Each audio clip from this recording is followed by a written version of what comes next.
আজমপুরের এই দোকানটা থেকে গতকালকে আমি এই বিস্কিটের প্যাকেটটা কিনি। এটার প্রাইস ছিল 140 টাকা। ঠিক আছে, ঠিক এই দোকান থেকে কিনি,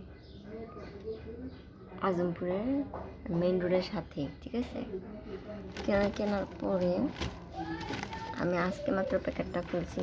একটা বিস্কিট মুখে দেওয়ার পরে মনে হয়েছে যেন পচা ডিমের বিস্কিট যেগুলো আছে, পচা ডিমের বিস্কিট বানাইলে যে টেস্ট, পচা ডিমটা খাইলে যে টেস্ট, বিস্কিটটার মধ্যে সেম টেস্ট। মানে ওনারা এইভাবে ইয়াটা করছে। ওনারা এই বিক্রমপুর মিষ্টি ভাণ্ডার যেটা, এরা করছে কি, অন্য অভিজাত নামে একটা বিস্কিটের প্যাকেট রাখে। এটা 140 টাকা, এটা 400 গ্রাম 140 টাকায় মানে রাখছে। আজ ভালো কথা রাখছে, কিন্তু খাওয়ার উপযুক্ত বিস্কিটটা না। এটা খাইলে যে কোনো মানুষের ডায়রিয়া হয়। মানে এত বিশ্রী খাইতে, এত দুর্গন্ধ।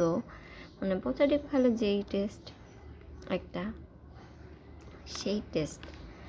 মানে আর আমি থাকি গাজীপুরে, কালকে যে নিয়ে আসছি। আবার এটার জন্যে কি ওনাদের দেখাইতে নিয়ে যাব যে পচা ডিমের বিস্কিট। এখন যাই হোক, আপনারা যদি বিক্রমপুর মিষ্টি ভাণ্ডারে কখনো যান, কোনো দিন এগুলা কিনবেন না। ওরা এগুলো ভালো জিনিস রাখে না। এই বিস্কিটের প্যাকেটটা কিনছে অভিজাত নামে বিস্কুট। মানে বাজারের জিনিস, রাস্তা যে ফুটপাতে বিক্রি করে ওই জিনিসটা এত খারাপ হয় না। এই বিস্কিটটা যেই পরিমাণে খারাপ, মানে এই বিক্রমপুরে মিষ্টি ভাণ্ডারে এইসব বাজে কোয়ালিটির জিনিস রাখে। আপনারা সবাই সতর্ক থাকবেন, সাবধানে থাকবেন।